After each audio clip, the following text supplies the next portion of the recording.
बिस्मिल्लाहिर्रहमानिर्रहीम, अस्सलाम वालेकुम। Welcome back to M science. आज की इस वीडियो में मैं आपको ड्रग ऑफ चॉइस के बारे में बताऊंगा जो कि आप डिफरेंट किस्म की पॉइजनिंग के लिए यूज़ कर सकते हैं।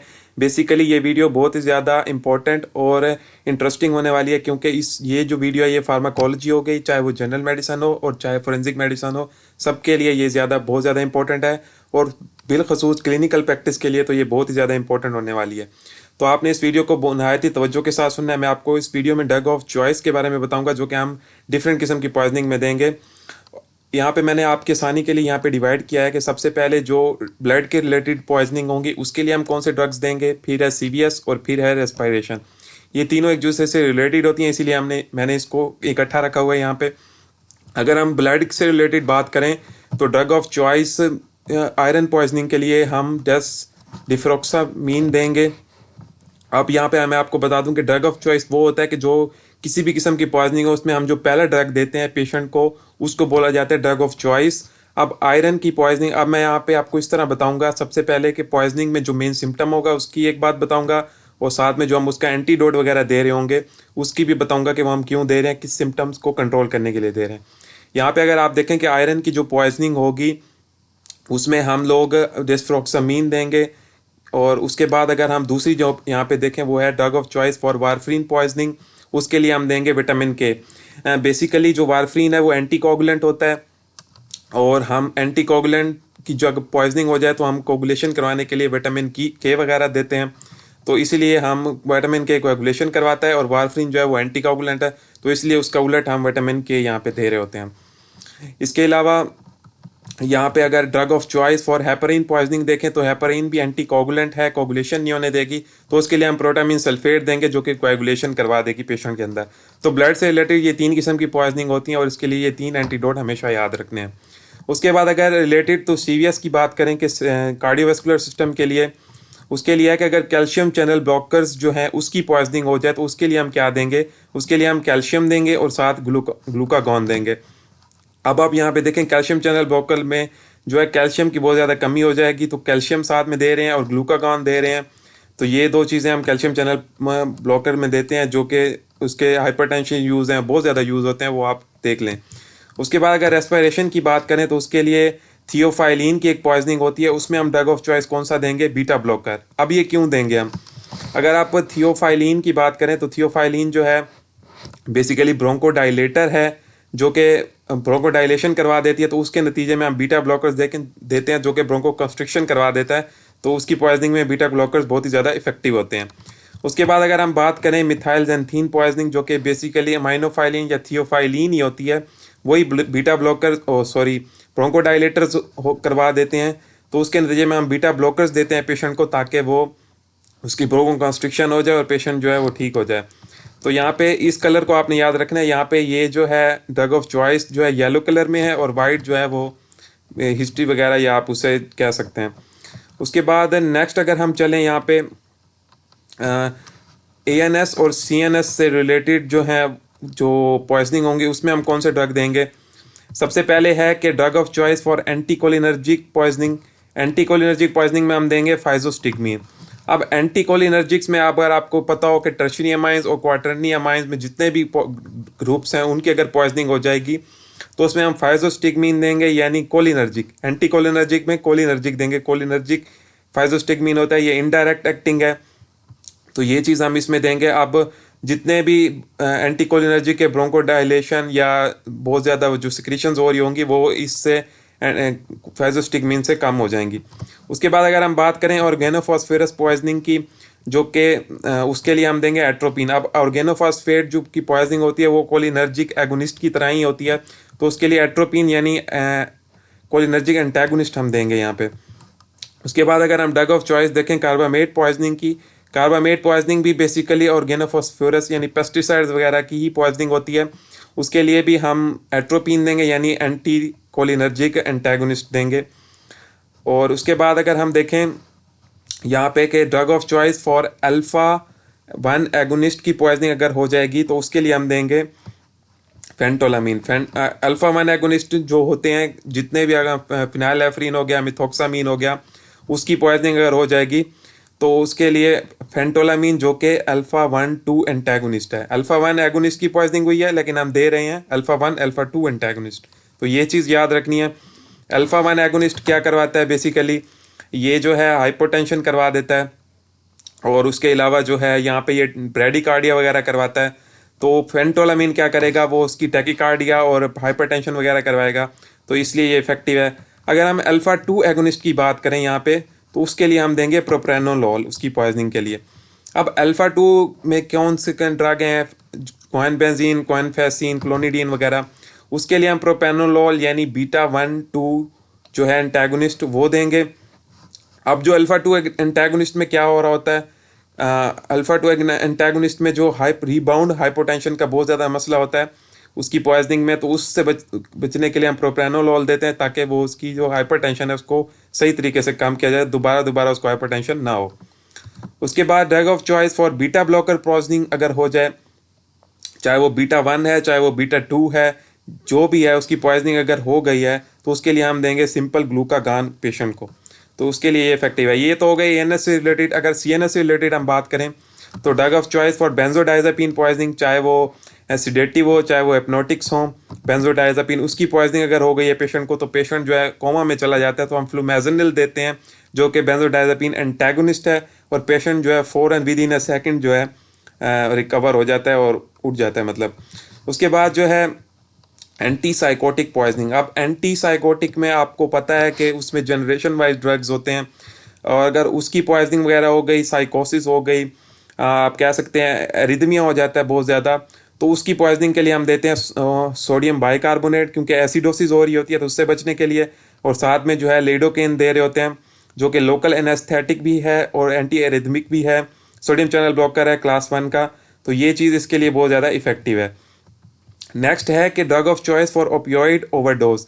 ओपियोइड्स की जो ओवरडोज हो जाती है, यानी कि जो एनाल्जेसिक्स, एंटी डायरियल, जो एंटीटसिव ग्रुप्स है ओपियोइड्स का, अगर उसकी पॉइजनिंग हो गई तो उसके लिए हम देंगे नैलेक्सोन जो कि ओपियोइड एंटागोनिस्ट है, जो कि एनाल्जेसिक और कोमा वगैरह जो पेशेंट को हुआ होगा तो उसको ये रिकवर कर देगा। तो सीएनएस से रिलेटेड ये 3 ड्रग्स हैं।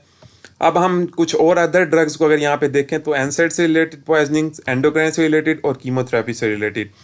अगर हम यहाँ पे देखें कि drug of choice for alkaloid ergot poisoning, उसमें हम क्या करेंगे, उसमें हम देंगे सोडियम नाइट्रोपोसाइड। अब एर्गोट एल्कलॉइड जो है बेसिकली वो vasoconstriction of the blood vessels करवा रहा होता है, इसलिए हम सोडियम नाइट्रोपोसाइड देते हैं जो कि आर्टियोरल और जो है वीनस वेजो डायलेटर है, तो वो एक चीज़ जो बढ़ा रही थी वो उसको ये कम कर देगा। इसके अलावा ये हाइपोटेंशन में भी यूज़ हो रहा होता है। इसके अलावा एनसेड्स की पॉइजनिंग की बात करें तो पैरासीटामोल पॉइजनिंग अगर हो गई है पेशेंट को जो कि एसिटोमाइनोफिन ग्रुप है, उसके लिए हम जो है देंगे एन एसिटाइलसिस्टीन, क्योंकि पैरासीटामोल पॉइजनिंग में लिवर बहुत ज़्यादा डैमेज हो रहा होता है, तो एन एसिटाइलिन उसके साथ बाइंड करती है और फिर उसको एक्सक्रीट करवा देती है, तो ये चीज़ इसके लिए इफेक्टिव है। उसके बाद अगर एस्पिरिन की पॉइजनिंग हो गई है पेशेंट को जो कि कॉक्स 1 इनहिबिटर है, और ये क्या है, सैलिसाइलेट ग्रुप का मेंबर है एस्पिरिन, अगर इसकी पॉइजनिंग हो गई है तो उसके लिए हम देंगे विटामिन के, क्योंकि ये जो है एस्पिरिन प्लेटलेट एग्रीगेशन को कम करवा रही होती है, इनहिबिट करवा रही होती है, और विटामिन के जो है वो प्लेटलेट एग्रीगेशन को करवाएगा। साथ में फ्रेश फ्रोजन प्लाज्मा भी हम दे सकते हैं। उसके बाद अगर एंडोक्राइन से रिलेटेड कोई पॉइजनिंग हो गई है, कौन सी हो सकती है, आयोडीन पॉइजनिंग हो गई है अगर, तो आयोडीन पॉइजनिंग में जो उसमें हम दे सकते हैं ड्रग ऑफ चॉइस वो है स्टार्च को हम लाजमी दे सकते हैं इसमें। इसके अलावा कीमोथेरेपी की बात करें यानी एंटीबायोटिक्स और एंटी कैंसर रिलेटेड अगर कोई पॉइजनिंग हो गई है, एंटीबायोटिक्स में एंटी टीबी ड्रग है आइसोनायाजाइड, first line anti TB drug है INH मीन आइसोनायाजाइड, इसकी पॉइजनिंग हो गई है तो हम देंगे विटामिन B6। क्यों देंगे, क्योंकि जो उसमें न्यूराइटिस हो रहा होगा तो उसके बचने के लिए हम जो है विटामिन B6 या पैराडॉक्सिन देंगे। उसके बाद अगर हम देखें मीथोट्रेक्सेट की टॉक्सिसिटी हो गई है, मीथोट्रेक्सेट जो है एंटी कैंसर ड्रग है, पायरिडीन जो है एंटागोनिस्ट है, एंटी मेटाबोलाइट भी है, इसकी पॉइजनिंग अगर हो गई है तो उसके लिए हम देंगे फॉलिक एसिड। क्यों देंगे, क्योंकि मेथोट्रेक्सेट जो है बोन मैरो डिप्रेशन करवा देता है, तो उसके लिए फॉलिक एसिड जो है वो बोन मैरो को एक्टिव करके उसके अंदर रेड ब्लड सेल्स बनाना शुरू करवाता है। तो ये चीज़ भी हो गई। अब जो लास्ट में चीज़ है ना, ये तो हो गई मेडिसिन और फार्माकोलॉजी से रिलेटेड चीज़ें। अब हम आते हैं फोरेंसिक मेडिसिन से रिलेटेड कुछ पॉइजनिंग जो हैं उनको डिस्कस करेंगे। सबसे पहले है कि एक्यूट आर्सेनिक पॉइजनिंग। इसमें हम ड्रग ऑफ चॉइस क्या देंगे? एक्यूट आर्सेनिक पॉइजनिंग में बेसिकली हम देंगे डाइमर कैप्रोल, जो कि एंटीडोट है, बेसिकली चिलेटिंग एजेंट हम जिसे कह सकते हैं। अब यहाँ पे एक्यूट आर्सेनिक पॉइजनिंग की अगर मैं आपको बता दूं कि इसमें जो है मी लाइंस वगैरह बन रही होती हैं, जीआईटी, सीएनएस और सारे सिम्टम्स आ रहे होते हैं इसमें। उसके बाद अगर हम कॉपर पॉइजनिंग की बात करें यहाँ पे, तो उसके लिए हम देंगे डी पेंसिलामीन और जिंक एसीटेट। ये दो वर्ड याद रखने हैं बेसिकली। डी पेंसिलामीन बी चिलेटिंग एजेंट ही है बेसिकली, और कॉपर पॉइजनिंग में जो है बहुत ज़्यादा सिम्टम्स आ रहे होते हैं पेशेंट को, सीएनएस से रिलेटेड, रिस्ट ड्रॉप वगैरह, और जीआईटी से रिलेटेड भी सिम्टम्स आ रहे होते हैं, ब्रोंस डायबिटीज़ वगैरह, विल्सन डिजीज़ कॉपर पॉइजनिंग में। उसके बाद लेड पॉइजनिंग की बात करें तो लेड पॉइजनिंग के लिए हम देंगे डीएमएसए, बेसिकली जिसको बोलते हैं डाइमर कैप्टोससिनिक एसिड। ये हम दे सकते हैं। लेड पॉइजनिंग में बेसिकली क्या होता है, अगर हम मेन सिम्टम की बात करें, रिस्ट ड्रॉप कह सकते हैं, ब्लैक गम्स कह सकते हैं, हम ब्लैक स्टूल्स कह सकते हैं, रिस्ट ड्रॉप वगैरह कह सकते हैं। लेड पॉइजनिंग में ये चीज़ें हो रही होती हैं। लेड एंसेफेलोपैथी कह सकते हैं। उसके बाद जो है एक्यूट मर्करी पॉइजनिंग अगर पेशेंट को हो गई है, तो उसके लिए हम डाइमर कैप्रोल यानी वोइड चिलेटिंग एजेंट हम दे सकते हैं ड्रग ऑफ चॉइस के तौर पे। अब मर्करी में जो है हेटर शेक हो रहा होता है। इसके अलावा जो है सीएनएस, सीवीएस, जीआईटी, ये सब में सिम्टम सारे के सारे सेम आ रहे होते हैं। उसके बाद क्रोनिक मर्करी पॉइजनिंग भी वही बात है, उसमें हम एन एसिटाइल पेंसिलामीन देंगे। अब एक्यूट में जो है डाइमर कैप्रोल है, और क्रोनिक में जो है एन एसिटाइल पेंसिलामीन चिलेटिंग एजेंट, दोनों ही चिलेटिंग एजेंट है। उसके बाद है कार्बन डाइऑक्साइड की पॉइजनिंग हो गई। उसके लिए हम देंगे हाइपरबेरिक ऑक्सीजन। यहाँ पे कार्बन डाइऑक्साइड नहीं, कार्बन मोनोऑक्साइड है, सॉरी। अगर उसकी पॉइजनिंग हो गई तो पेशेंट जो है उसको ऑक्सीजन की कमी हो जाती है, कार्बन डाइऑक्साइड बहुत ज़्यादा जमा होना शुरू हो जाती है, तो हाइपरबेरिक ऑक्सीजन हम देते हैं पेशेंट को, और पेशेंट इससे रिकवर हो जाता है। उसके बाद अगर पेशेंट को साइनाइड पॉइजनिंग हो गई है, साइनाइड में भी वही किडनी से रिलेटेड सिम्टम्स बहुत ज़्यादा होते हैं, जीआईटी, सीवीएस, सीएनएस सब में इन पॉइजनिंग में सेम है। इमाइल नाइट्रेट देंगे उसको ड्रग ऑफ चॉइस। उसके बाद है इथाइलिन ग्लाइकोल पॉइजनिंग। अब इथाइलिन ग्लाइकोल पॉइजनिंग जो कि एंटी फ्रीज जो कि ट्रकों में डालते हैं, उनके लिए उनमें ये चीज़ यूज़ होती है, इथाइल ग्लाइकोल। अगर उसकी पॉइजनिंग हो गई है, किसी ने पी लिया है, तो उससे जो है सिम्टम्स वही आएंगे, जीआईटी, सीएनएस सारे के सारे। और उसके लिए हम देंगे फॉर्म एपिजोल, ड्रग ऑफ चॉइस है, ये हम दे सकते हैं उसकी पॉइजनिंग के लिए। तो यहाँ पे हुआ ये पॉइजनिंग वगैरह ख़त्म, जितनी भी पॉइजनिंग थी। अब हम इसका क्विकली रिव्यू कर लेते हैं एक बार, ताकि ये हमारा जो टॉपिक है वो क्लियर हो जाए।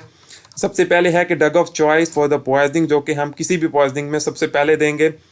सबसे पहले अगर हम मेडिसिन और फार्माकोलॉजी की बात करें, तो ब्लड से रिलेटेड, सीवीएस और रेस्पिरेशन से रिलेटेड है ना, तो आयरन पॉइजनिंग में डिफ्रोक्सामीन देंगे, वारफरिन पॉइजनिंग में विटामिन के, हेपरिन पॉइजनिंग में प्रोटामीन सल्फेट, और कैल्शियम चैनल ब्लॉकर के लिए कैल्शियम प्लस ग्लूकागॉन, और थियोफाइलिन पॉइजनिंग में हम बीटा ब्लॉकर्स देंगे, और मेथाइलजेंथीन पॉइजनिंग में भी बीटा ब्लॉकर्स देंगे।